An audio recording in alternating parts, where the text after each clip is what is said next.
Esses seres, esperando por seu futuro, dormem, por exemplo, nesta região de uma maneira diferente do que costumam fazer em outras partes da Terra.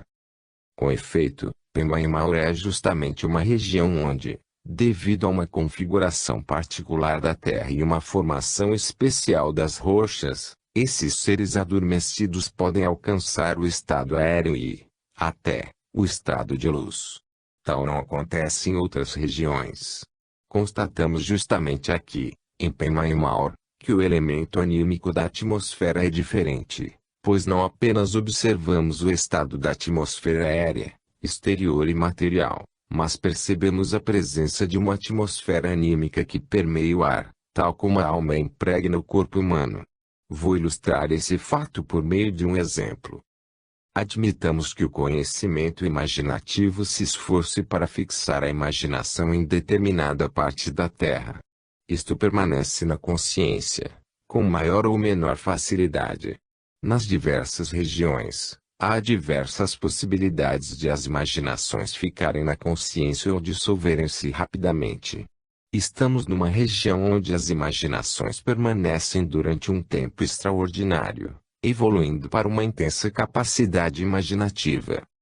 Os sábios druidas e outros sempre escolheram, para seus templos e santuários, lugares onde houvesse a peculiaridade de as imaginações não se desfazerem logo qual nuvens, mas de se conservarem durante algum tempo. Em consequência disso, é compreensível que tais lugares escolhidos para santuários druídicos ainda tenham sido procurados em época relativamente tardias. As pessoas sempre sentiram que a conservação das imagens não era tão difícil neste local. Naturalmente, tudo tem seu lado luminoso e seu lado sombrio.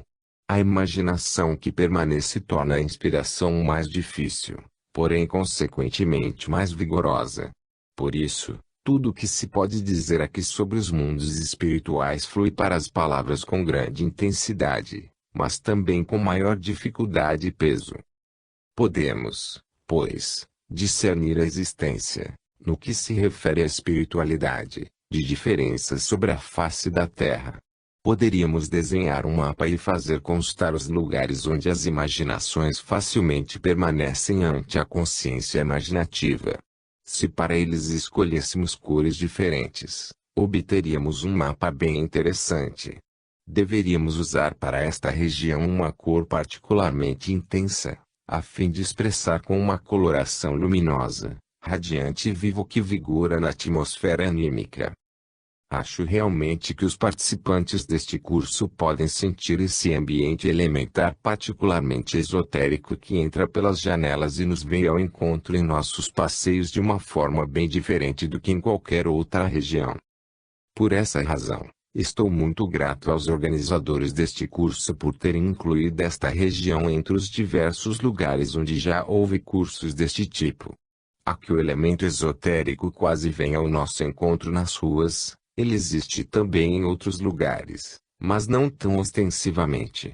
Este curso, por esse mesmo motivo, integra-se de forma particularmente harmoniosa na evolução geral do movimento antroposófico. Tais descrições nos indicam haver entre os mundos físicos, sensorial e anímico-espiritual um limite que, com razão, é chamado de limiar do mundo espiritual. Já mencionei, de muitas maneiras, o que se deve fazer para transpor esse limiar. Ainda falaremos a esse respeito com maiores detalhes, mas já deve ter resultado claramente de minhas conferências que essa passagem pelo limiar era, em épocas remotas da evolução da humanidade, algo diferente do que seria no presente momento histórico. Em épocas anteriores, os homens podiam transpor o limiar de forma diferente porque tinham também, durante o dia, uma consciência mais próxima do sonho, e por isso uma consciência mais intensa do suprassensível. Conforme eu já disse, eles passavam ao lado do guardião do limiar de uma forma onírica, semiconsciente, a cada vez que adormeciam ou acordavam. É nisso que consiste uma transição da humanidade mais antiga, sem liberdade, para a humanidade cada vez mais livre, a sujeição à determinação. A falta de liberdade, resultado da percepção, A cada adormecer ou despertar, do guardião do limiar e suas advertências, evoluiu, no presente, para uma incapacidade de olhar para dentro dos mundos espirituais, mas ao mesmo tempo para uma liberdade sempre maior. É nisso que reside o princípio do progresso humano. Do ponto de vista do mundo espiritual, os homens perderam muito enquanto tinham de ser levados, através de sua evolução, à liberdade. Ora, o que foi perdido deve ser recuperado, por exemplo, da forma indicada pela antroposofia. O momento histórico atual é aquele em que a busca dessa recuperação deve ter início. Vemos em todo lugar, e em pessoas muito diferentes, manterem-se até o presente heranças de épocas passadas em que os homens tinham um relacionamento diferente com o mundo espiritual.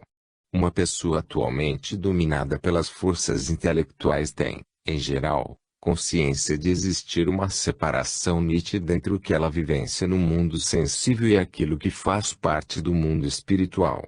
Essa linha de demarcação é tão nítida que pessoas esclarecidas de nossa época não admitem que o homem possa transpô-la. Procurando ao menos esboçar os caminhos que levam ao mundo suprassensível, eu já disse que esse limite pode ser ultrapassado, e que o homem pode penetrar plenamente consciente nesse mundo. Mas há velhas heranças que se perpetuam até nossa era e são conservadas de épocas em que o homem penetrava no mundo espiritual de um modo mais instintivo e inconsciente, tendo também em sua consciência diurna maior contato com ele. Devemos esforçar-nos para compreendê-las mediante o conhecimento espiritual consciente, pois do contrário elas se prestam aos mais diversos enganos. E é justamente neste campo que o engano pode ser muito perigoso.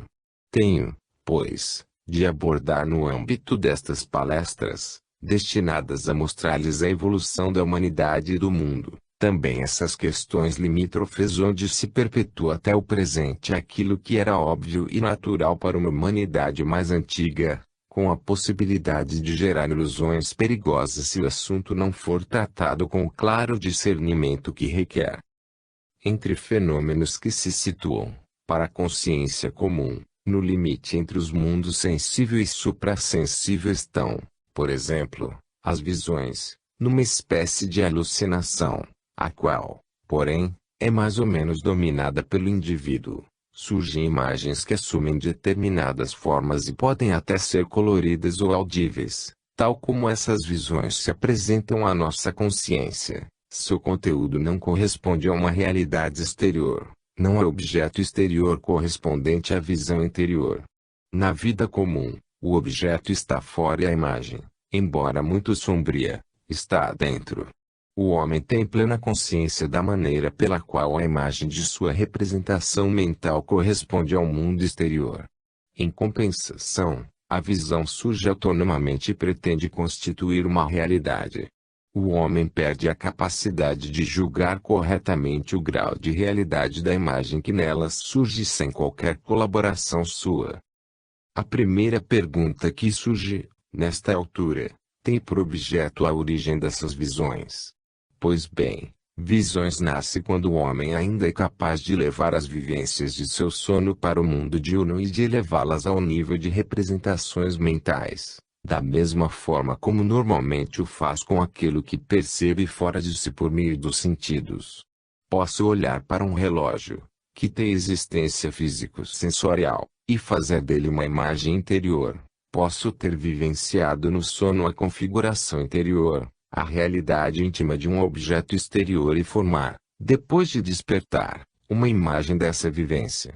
Entre as duas situações não há diferença senão a seguinte: num dos casos, eu domino o processo e consigo tornar a imagem fraca e apagada. No outro, não sou dono do processo, não levo para minha vida de representações algo presente, e sim algo que vivenciei no último ou penúltimo sono. Ou num sono ainda mais antigo, quando minha alma estava fora de mim, então forma a visão.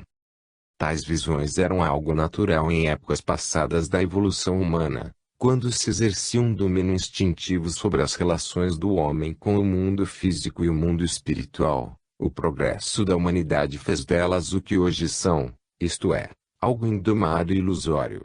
Esse desenvolvimento tem de ser claramente compreendido, pois existe algo que o homem de hoje não possui, quando ele volta ao mundo físico depois de ter passado, em sono, por uma experiência no mundo espiritual. Não houve o guardião do limiar que o adverte de lembrar as vivências do mundo espiritual e levá-las ao mundo físico. Levando-as, ele conhecerá o conteúdo da visão.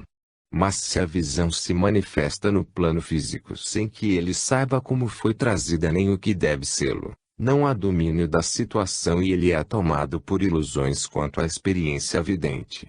Em outras palavras, as visões nascem pelo fato de o homem levar, inconscientemente, experiências do sono para a vida diurna, que as transforma em representações mais saturadas e mais cheias de conteúdo do que as representações comuns, que são vagas. É o próprio homem quem traz o conteúdo do sono e o transforma em visões vividas e coloridas. Outro fenômeno se manifesta quando um homem leva para o sono aquilo que sente na vida física. Caso o leve, por assim dizer, para o mar aberto da vida de sono, haverá quem lhe faça ver que não deve cometer abusos. Mas se o sono for muito leve, caímos em sonos leves mais frequentemente do que pensamos, e deveríamos prestar atenção a eles. Também levamos as sensações cotidianas além do limiar, sem que disso tenhamos consciência. Nascem então aquelas impressões obscuras, como se percebêssemos algo acontecer no futuro, seja a nós mesmos, seja a outras pessoas. Neste caminho nasce o pressentimento. Enquanto a visão nasce quando trazemos inconscientemente as vivências do sono para a vida diurna, o pressentimento surge quando estamos num sono leve, imperceptível, de modo que acreditamos estar acordados e quando para ele levamos outra vez, sem prestar atenção ao guardião do limiar, aquilo que carregamos conosco durante a vida cotidiana comum. Mas isto subjaz tão profundamente à consciência que não o percebemos. Com efeito, estamos sempre em relação com o mundo inteiro, e haveria muito para se trazer à tona caso tivéssemos essa capacidade. Trazendo essas antigas heranças de uma evolução anterior, o homem pode, pois, vivenciar de um lado a visão e, de outro, a premonição. Contudo, ele pode também ficar no próprio limite, no limiar, sem perceber o guardião. Podem surgir também momentos nos quais a pessoa esteja como que fascinada, porém fascinada não é que uma expressão feliz, pois não se trata meramente de estar fascinada, no sentido usual da palavra fascínio, mas de estar apenas com a alma dentro de certa região anímica. Quando ela para, desta forma, no limiar, ainda sentindo o que se passa no mundo físico, mas também já sentindo o que existe no mundo suprassensível, experimenta então um fenômeno muito comum em certas localidades da Terra, a deuteroscopia ou segunda visão. É um estado que se experimenta no limiar, em estado semiconsciente. Podemos, pois, dizer em resumo que as velhas heranças se manifestam em estado de consciência embotada, aquém do limiar, sob forma de visão, além do limiar, como premonição, e exatamente no limiar como segunda visão.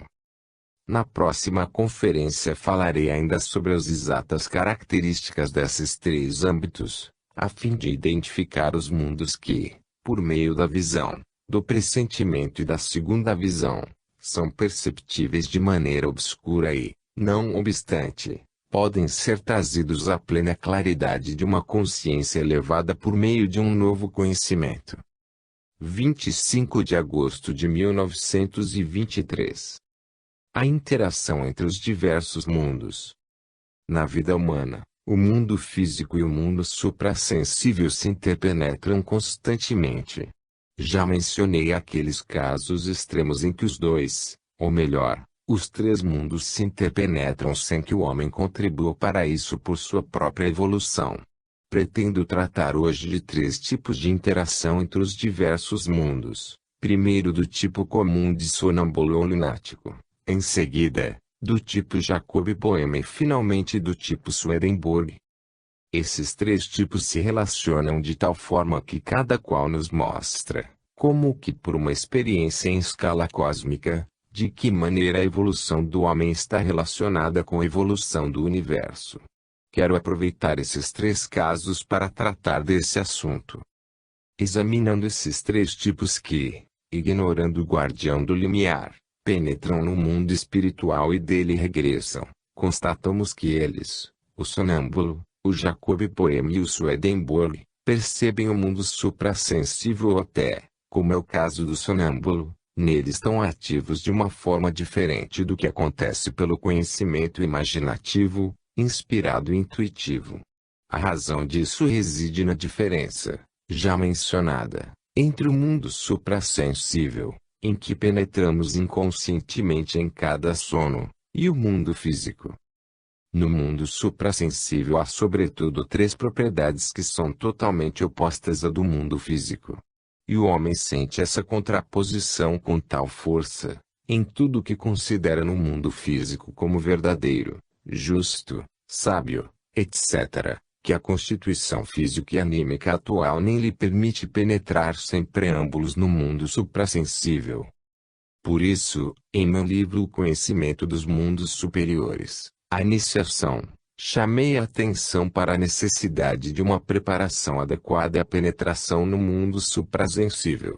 Se as recomendações desse livro forem seguidas, os preparativos feitos corretamente conduzirão o discípulo a entrar de modo adequado no mundo espiritual. Os três tipos de que pretendo falar hoje não efetuam a entrada devidamente preparados, e sim em consequência de seu destino, de seu karma, que por sua vez os protege contra certos perigos. Esse karma tem, pois, como resultado o fato de a humanidade em geral adquirir certos conhecimentos que normalmente só poderiam ser obtidos por meio da imaginação, da inspiração e da intuição. Em primeiro lugar, vemos cessar no mundo espiritual suprassensível qualquer espécie de gravidade, de gravitação. Nesse mundo nunca estamos dentro do ponderável, mas do imponderável. Quem entra conscientemente no mundo espiritual tem a sensação de perder o chão embaixo dos pés, tendo de manter-se em seu lugar por meio de uma força interior.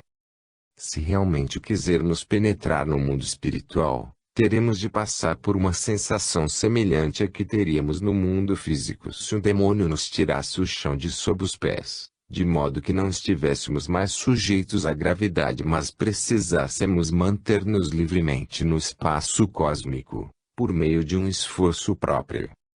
O segundo aspecto do mundo suprassensível é a cessação de tudo o que existe no físico como percepção sensorial.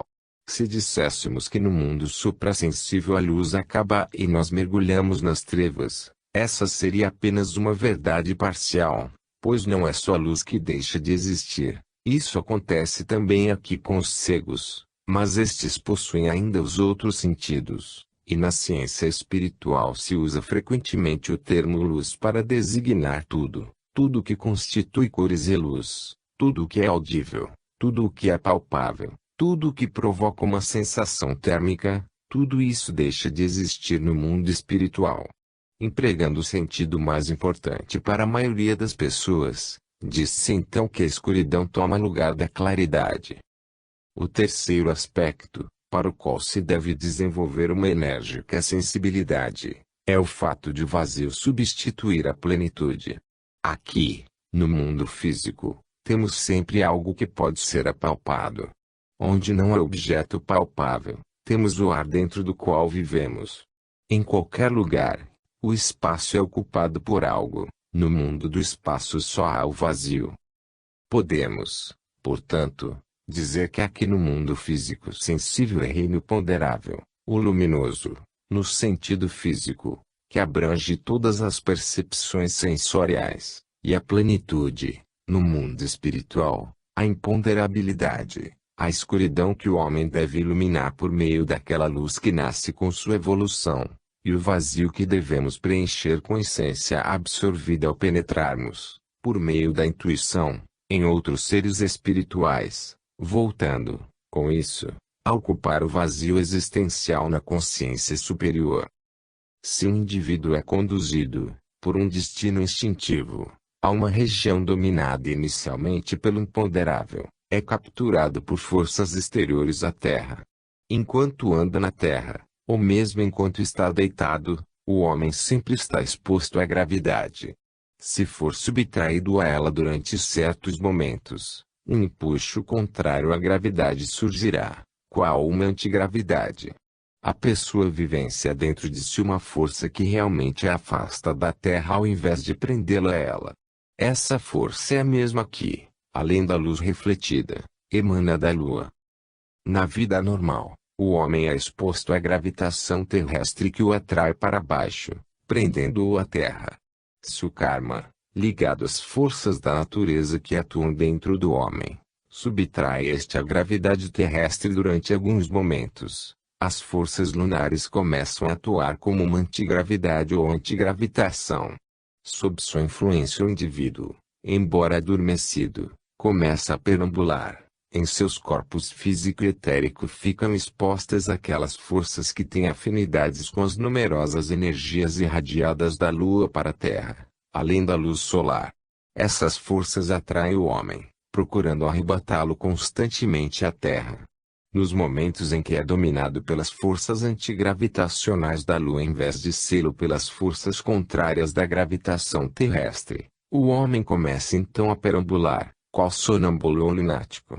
As forças que nele atuam são inteiramente diferentes das forças terrestres normais. Isso, porém, só se aplica ao estado atual da humanidade.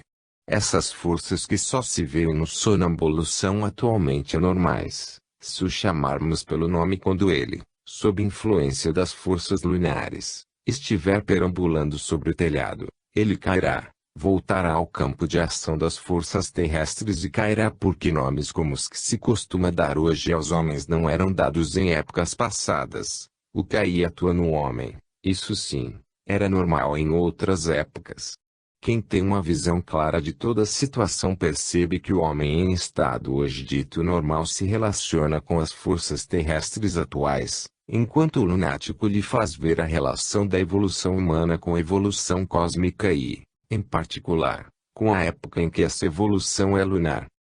No momento em que adentra o âmbito da época lunar, a pessoa se comporta como se vivesse não no plano físico da Terra, mas no mundo astral.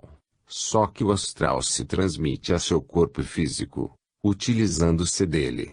Aquilo que hoje lembra essa influência astral sobre o físico era outrora uma fase da evolução cósmica, a fase lunar, e voltará a sê-lo. Só que o homem será capaz de andar em estado consciente sob planos inclinados, tal como hoje só as moscas sabem fazer. Isso aponta para o que existirá no futuro, na fase jupiteriana. Ao estudarmos o lunático, o sonâmbulo, o fenômeno físico que se nos oferece equivale a uma experiência evidenciada pela natureza, que nos demonstra o ocorrido a conosco durante a época lunar, não numa matéria físico-carnal, mas numa substância infinitamente sutil traço, bem como o que nos estará esperando quando, plenamente conscientes, tivermos aprendido a dominar a substância física no estado futuro de Júpiter. O sonambulismo aponta, pois, tanto para o passado como para o futuro da evolução cósmica. Estamos, pois, lidando com homens que podemos chamar de lunares, e tais homens lunares, em determinados momentos de sua vida, tornam-se sonâmbulos. Assim como, em sono, o sonâmbulo se move no imponderável, o homem pode fazê-lo espiritualmente com plena consciência, desde que tenha energia para manter-se completamente imóvel. Enquanto o sonâmbulo tem de seguir os impulsos lunares aos quais está inconscientemente entregue, executando os movimentos que lhe são impostos, a pessoa que possui a clarividência exata e consciente retém qualquer movimento. Deixando de executar quaisquer movimentos, ela os retém, e os mesmos se metamorfoseiam em intuições. Portanto, as intuições, estado mais elevado da clarividência exata, consistem em deter o que o sonâmbulo tem de realizar pelo fato de ficar abandonado às forças com as quais se identifica. Quem metamorfoseia esses impulsos não se perde nas forças lunares físicas, ele as retém e consegue, desta forma, alcançar a intuição, desde que se abandone intimamente ao âmbito espiritual correspondente. Convém, portanto, analisar, de um lado, a relação entre a evolução cósmica e esses homens lunares e, de outro, os clarividentes, que de certa forma são o contrário dos sonâmbulos. Os que agem instintivamente são os sonâmbulos ou lunáticos, enquanto os clarividentes intuitivos e exatos são os que se mantêm ativamente imóveis, protegidos contra as influências da lua. É isso que nos revela, neste ponto, a relação do homem com o mundo. O segundo tipo que pretendo mencionar é o Jacob Boehme. Devido a seu karma natural, Jacob Boehme enfrentava em certos momentos, em estado consciente, a espacialidade escura no lugar do mundo iluminado pelo sol. Conforme eu já disse, não se trata só da escuridão, oposta à luz, mas do silêncio de todas as qualidades sensoriais. Jacob Boehme enfrentava, em certos momentos, em lugar do claro o escuro, no lugar dos sons o silêncio e no lugar do calor algo indiferente ou até o frio, que se poderia chamar de anticalor, etc. De forma que, ao se observar seu estado por meio de inspiração, concluía-se ter ele diante de si, em certos momentos, sem perceber a si próprio, a absoluta escuridão em lugar do espaço ensolarado. Pessoas capazes de ter essa vivência sem estar conscientes dela, de modo a sentir-se participantes do mundo iluminado pelo sol mesmo ao cair num sono leve, tais pessoas têm o dom da deuteroscopia ou segunda visão. Jacob Boehme o possuía em alto grau, embora sua segunda visão tivesse a particularidade de abranger não detalhes do mundo terrestre, e sim a configuração da Terra toda. Como era sua maneira particular de ver o mundo. Fazendo um desenho esquemático, podemos dizer que pessoas comuns se defrontam aqui com a luz do sol.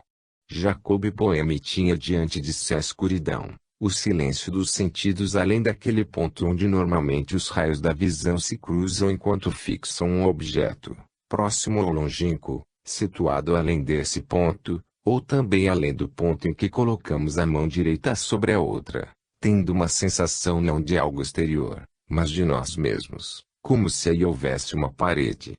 Imaginemos intensamente a presença dessa escuridão à nossa frente. Isso corresponde a uma situação concreta.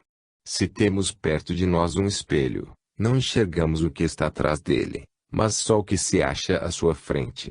O mesmo ocorre, transposto para o espiritual, em alguém que tem a visão de um Jacob Boehme. A escuridão atua como uma parede refletora que espelha o mundo terrestre em sua espiritualidade. Se fôssemos indivíduos do tipo Jacob Boehme, em certos momentos da nossa vida olharíamos para a escuridão e, pelo fato de esta refletir o que há de espiritual na existência terrestre, veríamos a constituição espiritual da Terra, aquilo que ocorre na vida terrena. Em Jacob Boehme havia uma poderosa segunda visão. Outra pessoa pode ter, em certos momentos, a visão da escuridão que lhe esconde a luz física e lhe proporciona a percepção do espiritual. Aí pode ocorrer que tal pessoa, desde que saiba manejar corretamente o espelho constituído pela escuridão, tenha, embora estando na Europa, a visão dos atos ou mesmo dos pensamentos de um amigo na América, devido à comunicação interna existente entre tudo o que é terreno. O que se percebe com os olhos, com os sentidos físicos, é principalmente um efeito do Sol. Mas existem efeitos solares ocultos, atuantes nos minerais, nos vegetais, nos animais e também nos homens. E, devido a esses efeitos ocultos que possuímos, uma pessoa na Europa está em comunicação com os efeitos solares ocultos vivenciados por um amigo domiciliado até na América. Essas comunicações atuam no karma. O destino faz com que muitas pessoas realizem, pelo casamento, por uma amizade ou pelo amor, um encontro com outra pessoa que esteja, em determinada época, vivendo na América, As influências ocultas do Sol atuam nos efeitos kármicos que se realizam na Terra. Aí os efeitos ocultos do Sol tornam-se visíveis como que num espelho. Isso acontece particularmente em pessoas que vivem confinadas em ilhas, vales e outras regiões favoráveis, e aí a segunda visão pode estar presente em todos os habitantes de uma região. A razão desse fato é a maior facilidade de tais pessoas isoladas para perceber a comunicação interior e espalhar a escuridão em seu redor, em determinadas áreas. Daí o segundo sentido dos escoceses, a segunda visão da Westfália, tão bem descrita por Berlim a respeito dos Tyntal, Vale das Pedras, na Alsácia, etc. Tais fenômenos aparecem em regiões privilegiadas. Os efeitos que se manifestam na Terra, autênticos como os que acabo de descrever, devem ser julgados, por serem efeitos ocultos do Sol, de forma diferente do que se costuma fazer nesta época materialista. Nesta época materialista, certas pessoas discutem sobre a existência ou não do rei Arthur, questionando se ele foi real ou lendário. Tais pessoas até se julgam muito inteligentes. Quem está a par da situação total fala de modo bem diferente. Para as pessoas que duvidam da existência do rei Arthur são muito mais lendárias do que o rei Arthur. Para quem discerne as realidades, aquele cientista que duvida da existência do rei Arthur é, não obstante sua presença física, uma lenda maior do que o próprio rei Arthur. Por isso tais homens que possuem a segunda visão, fenômeno manifesto em grau extremo em Jacob Boehme, são homens solares de um tipo especial. Assim como o homem comum percebe os efeitos solares no mundo exterior por meio de seus olhos, estes são permeados interiormente pelas forças solares ocultas. Enquanto o primeiro tipo era constituído por homens lunares, os indivíduos do tipo Jacob Boehme, dotados de segunda visão, são homens solares. Como tais eles carregam, devido a seu karma natural, algo que atualmente é anormal mas que, não obstante, corresponde à realidade. Mais uma vez, aquilo que hoje em dia é anormal era normal em certos tempos. Imaginando que os homens com segunda visão são capazes de perceber, pensando nas forças solares ocultas que os permeiam, somos levados a constatar o seguinte: o que hoje é anormal, isto é, a convivência com os efeitos ocultos do Sol, era normal numa época passada da evolução terrestre, e voltará a sê-lo. Era normal naquela era da evolução que chamamos de ciclo solar. Nessa era que precedeu o ciclo terrestre, era normal o homem olhar para as trevas como para um espelho a refletir-lhe tudo o que fosse espiritual. Toda a Terra passou, outrora, por aquela fase da evolução que fez do homem solar um ser existente numa matéria sutil e levíssima. Nessa fase, ele vivia num estado de consciência reduzida e embotada. Isso voltará a ocorrer um dia.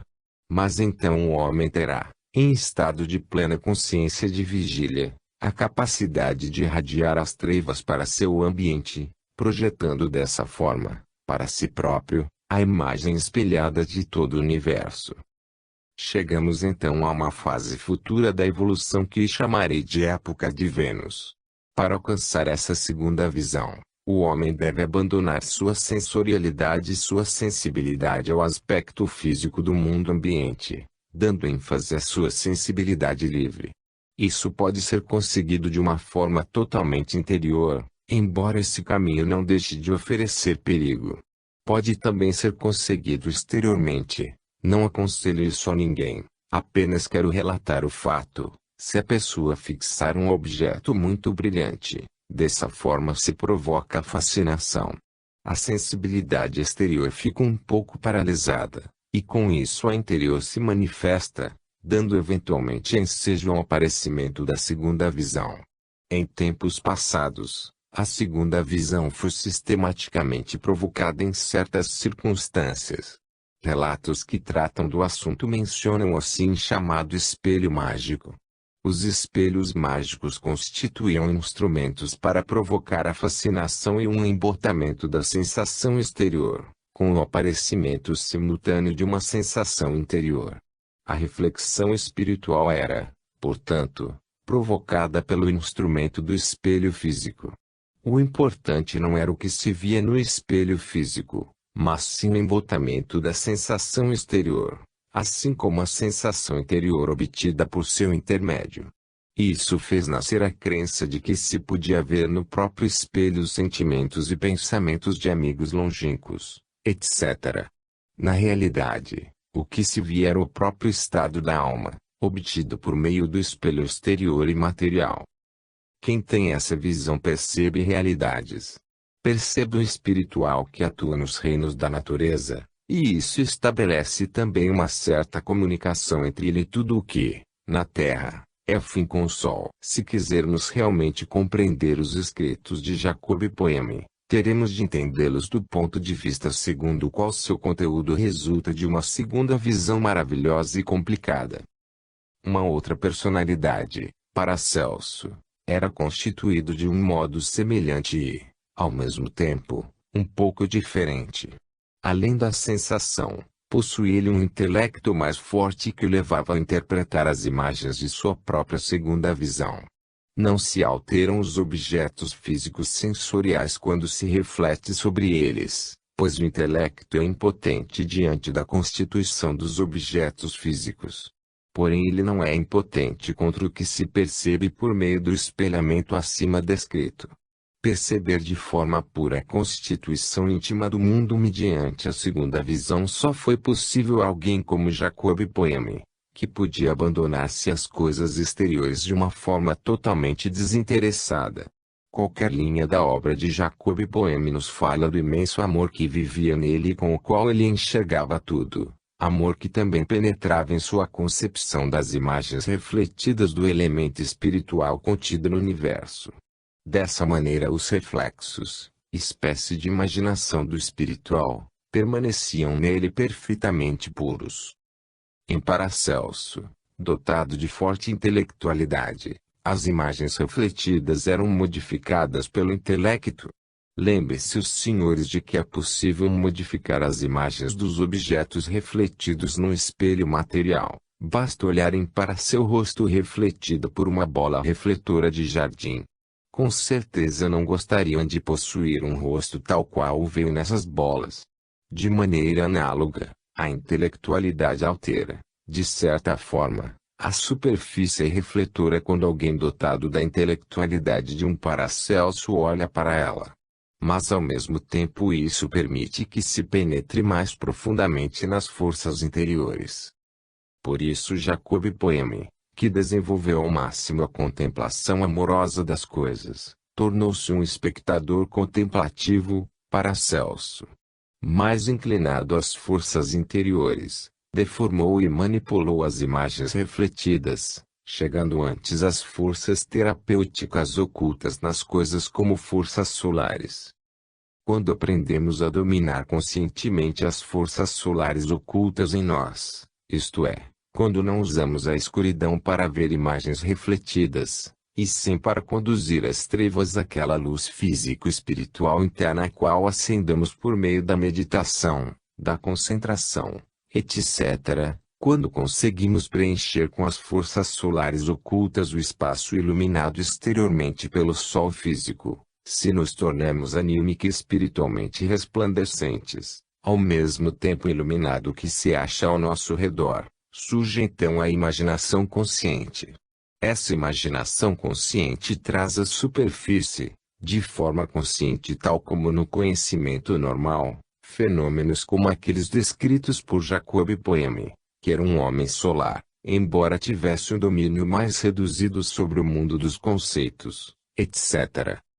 Assim como a intuição está relacionada com as forças lunares escondidas no homem, forças que ele desenvolveu quando era sonâmbulo e que ora são retidas as imagens refletidas projetadas pela escuridão espiritual se transformam em imaginação consciente.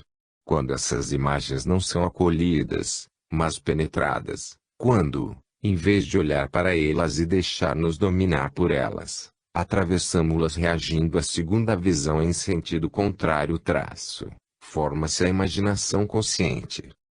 Como o tipo sonâmbulo vive nas forças lunares e o tipo Jacob Boehme nas forças solares, um terceiro tipo vive nas relações de calor e de frio que sempre estão presentes no espaço, na proximidade e a uma distância maior em torno da Terra. Em sua vida normal, o homem está habituado a essa presença do calor. Existe, porém, uma sensibilidade muito íntima e sutil que não é afetada pelas condições térmicas exteriores, mas possui uma receptividade muito grande a certos efeitos ocultos de calor ou de frio que atravessam o espaço cósmico.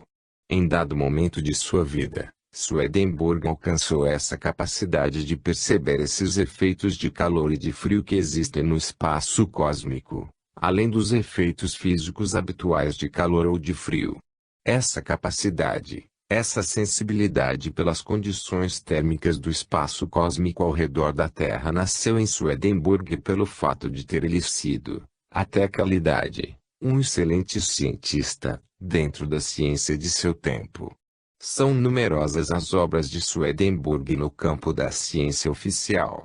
Essas obras não foram todas logo publicadas, mas existe atualmente uma sociedade de cientistas suecos que pretende editar, em muitos volumes, todos os seus escritos póstumos no campo da ciência. Não obstante, Swedenborg dá a tais cientistas alguma dor de cabeça. Temos de admitir que suas obras fizeram dele, evidentemente, uma das personalidades mais geniais de sua época. Mas em dado momento de sua vida ele se tornou clarividente, isto é, bobo, segundo a opinião dos que hoje, oficialmente, editam suas obras. Vejamos um pouco qual foi a evidência superior que se desenvolveu em Swedenborg depois de ele haver concentrado em si todos os conhecimentos científicos de seu tempo. Temos de analisar de que forma Swedenborg se tornou bobo para o mundo científico oficial.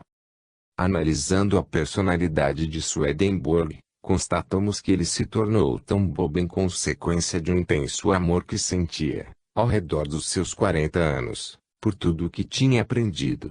Mais do que qualquer outra pessoa, Swedenborg passou a amar o saber, o conhecimento. Esse amor fez com que ele conseguisse, em dado momento de sua vida, ter uma visão do mundo espiritual e tornar-se sensível às correntes térmicas no espaço cósmico. Essas correntes não estão relacionadas nem com a Lua nem com o Sol, mas com Saturno, astro que, de certa forma, brilha modestamente no espaço cósmico. Essa radiação modesta peculiar de Saturno, em nosso sistema planetário, produz as forças ocultas que chegaram a permear Swedenborg. Em consequência disso, ele passou a ter uma sensibilidade particular para o vazio, em lugar da plenitude que nos rodeia em nosso mundo sensorial. Onde essa sensibilidade para o vazio nasceu nele instintivamente, sem que ele a tivesse procurado. Swedenborg não passou por uma evolução tal como descreviam o conhecimento dos mundos superiores, a iniciação. Esta nasceu nele como que por um instinto sutil, mais elevado. Ele conseguiu então olhar para aquele mundo, não o físico sensorial, que só se abre a quem se permeia com as condições de calor e de frio existentes no universo como resultado da radiação de Saturno. Para quem lê o que Swedenborg expôs como resultado de sua evidência, o conteúdo representa como que experiências terrestres refinadas ou eterizadas. Os espíritos que ele vê, anjos, arcanjos, etc., movem-se livres de ponderabilidades similares, mas não deixam de fazê-lo de forma quase igual à dos seres terrestres. Podemos perguntar, seria um mundo real o que foi visto por Swedenborg?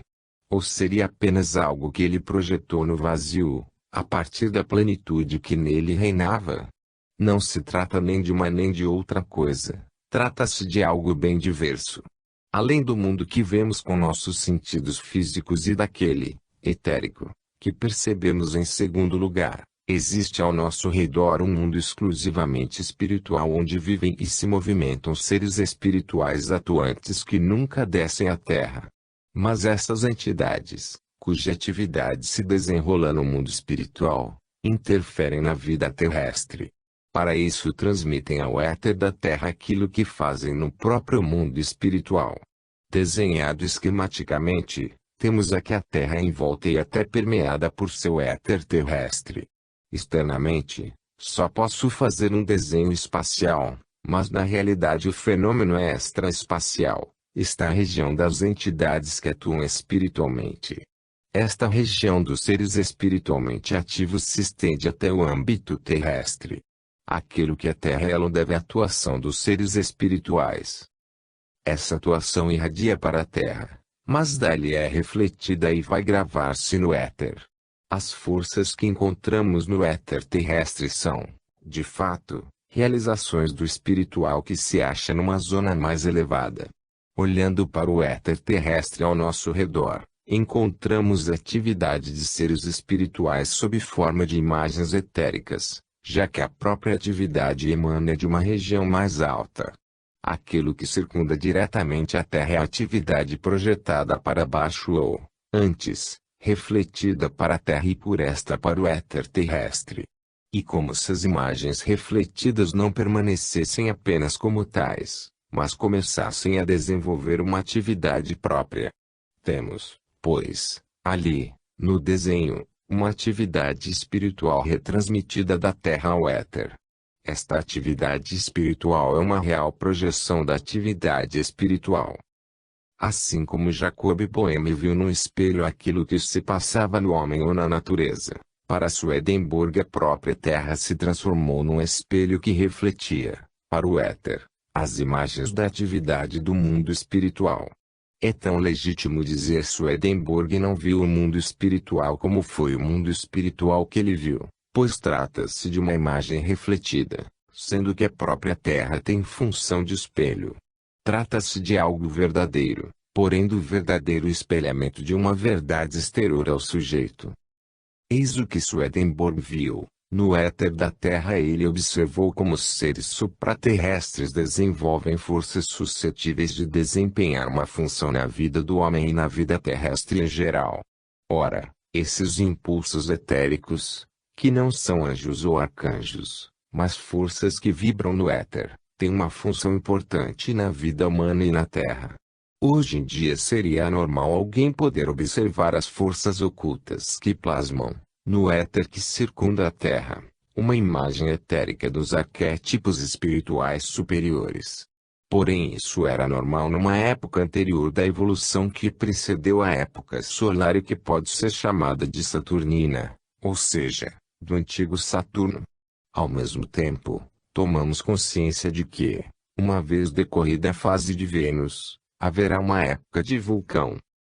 A Swedenborg, uma forma particular de evidência, mostrou a Terra em sua existência anterior tal como se manifestava a homens daquela época, e a Terra em seu aspecto futuro. Ora, quando alguém consegue impregnar com sua consciência o que Swedenborg viu no éter sob forma de imagens, em outras palavras, se a própria plenitude do observador se opõe ao vazio do espaço cósmico, os seres que se refletiram etericamente na vivência de Swedenborg desaparecem da visão etérica, passam, porém, a ser audíveis ao ouvido espiritual.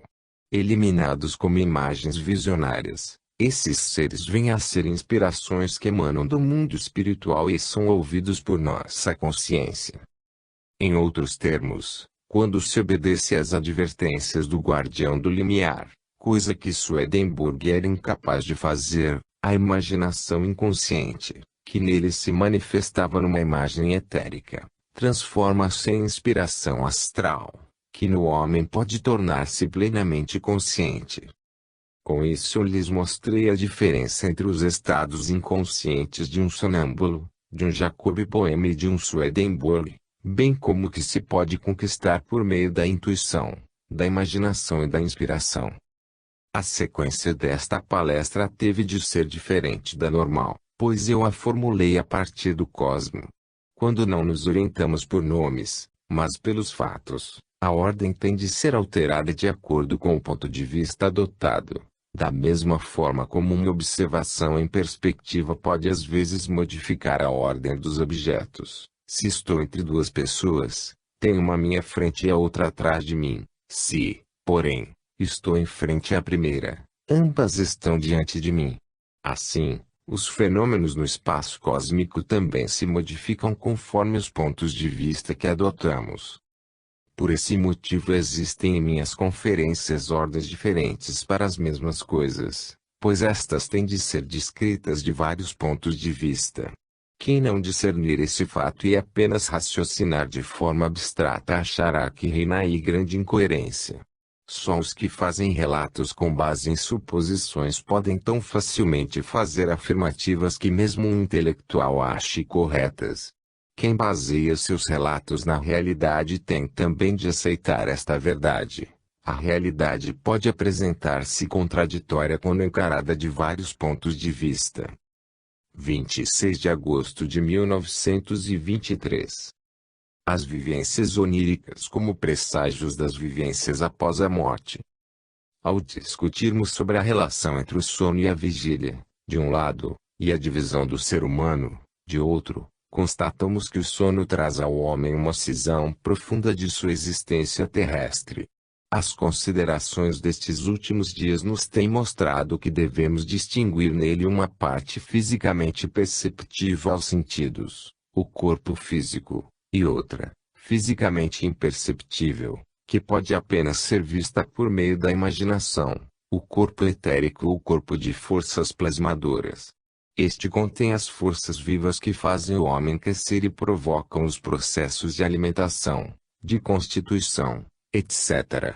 Mas este corpo etérico contém também todo o sistema dos nossos pensamentos, conforme aprendemos há pouco. Integrados nesses corpos físico e etérico ou vital acham-se os dois membros superiores da entidade humana, ou seja, o corpo astral e a organização para o eu. Conforme eu já disse antes, não devemos ficar chocados com a terminologia empregada. Enquanto o homem vive sua vida diurna, esses quatro membros estão integrados, intimamente unidos numa atividade comum. Quando ele adormece, o corpo astral e eu se separam dos corpos físico e etérico, e estes ficam, de certo modo, no leito, ao passo que os dois outros penetram num mundo puramente espiritual. Entre o adormecer e o despertar o homem se acha, pois, cindido em seu ser. De um lado a organização física e etérica está retendo todo o mundo dos pensamentos e, de outro, existem a organização para o eu e astral. Creio que alguém manifestou, durante estes dias, a seguinte apreensão: se a totalidade dos pensamentos permanece durante o sono na organização etérica, não seria possível exercermos uma influência sobre o estado de sono por meio dos pensamentos que são captados exclusivamente durante o estado de vigília. A pessoa em questão teve quase uma espécie de medo ao pensar que a força dos pensamentos não levados para o sono seria perdida se, por exemplo, alguém vazasse em pensamentos quaisquer votos em prol de seus próximos, ou se seus pensamentos se dirigissem a uma pessoa adormecida. A essa observação eu gostaria de responder por meio de uma imagem. Ninguém que queira atirar num alvo tem de jogar seu fuzil em direção ao alvo. Ele atira a carga e fica com o fuzil na mão. Não podemos afirmar que nada vai em direção ao alvo só pelo fato de o atirador ficar com a espingarda. De forma análoga, os pensamentos do estado de vigília não deixam de ter sua influência sobre a vida de sono pelo fato de, em vez de mandá-los para o sono, nós os retermos no corpo físico e etérico. Num assunto tão sutil como este, devemos raciocinar sempre com a maior precisão. No mundo físico, tal rigor do raciocínio nunca seria necessário porque a realidade do mundo ambiente logo nos corrigiria. Mas de tudo o que foi dito aqui nestes dias resulta haver uma ligação muito mais íntima entre o corpo etérico e o corpo físico do que, por exemplo, entre o corpo etérico e a organização astral. Com efeito, os corpos físico e etérico permanecem juntos durante toda a vida terrestre. Eles nunca se separam, nem durante o sono. Já os corpos etérico e astral têm de separar-se nesse período. De outro lado, existe uma íntima relação entre o eu e a organização astral, pois ambos tampouco se separam durante a vida terrestre. Em compensação, A ligação entre os corpos astral e etérico é mais frouxa, permitindo que sua separação se realize. Isso tem um efeito bem definido na vida terrestre e, também, na extraterrestre. Quando estamos em estado de vigília, avivamos nossos sentidos por meio do eu, e nosso sistema nervoso por meio do corpo astral.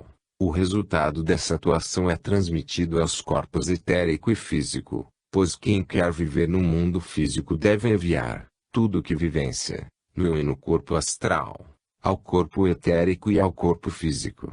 Por isso o materialismo crê ser o corpo físico tudo o que existe no ser humano, pois de fato tudo deve gravar-se no corpo físico, manifestando-se na vida entre o nascimento, ou melhor, a concepção, e a morte.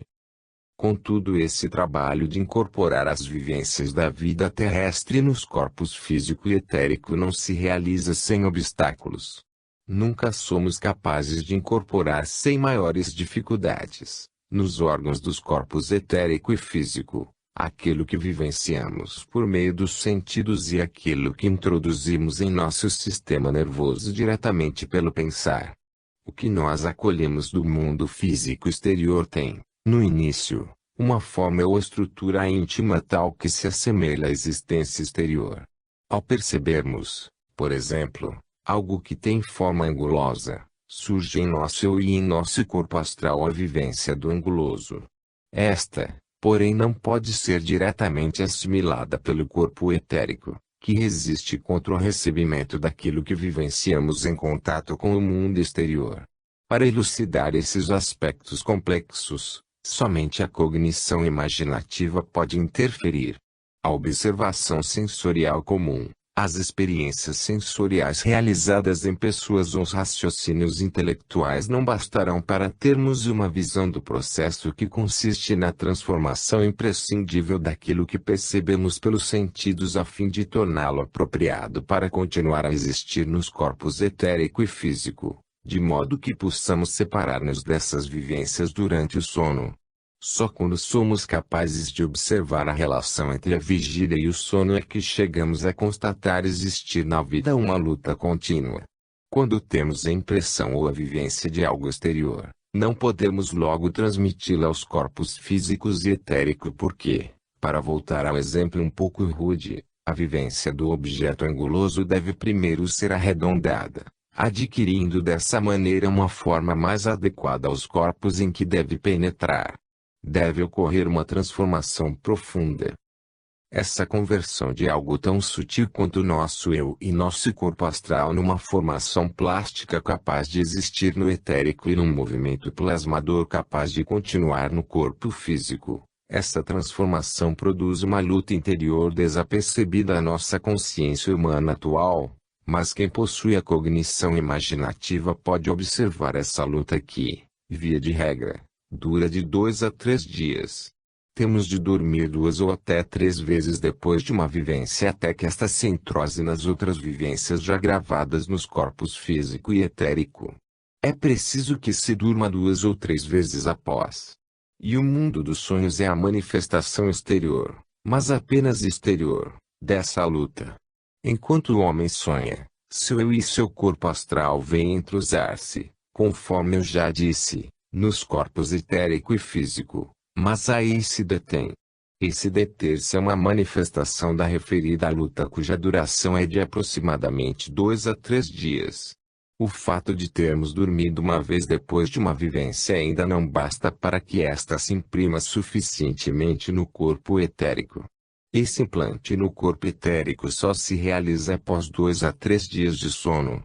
Vemos, pois, um constante entrelaçamento na região onde o homem aparenta uma ligação frouxa entre os corpos astral e etérico. Ilustrando o que foi dito, por meio de um desenho elementar e esquemático, temos o seguinte: se isto é corpo etérico e isso é corpo astral durante o sono, uma luta constante se desenrola no limiar durante o acordar e o adormecer.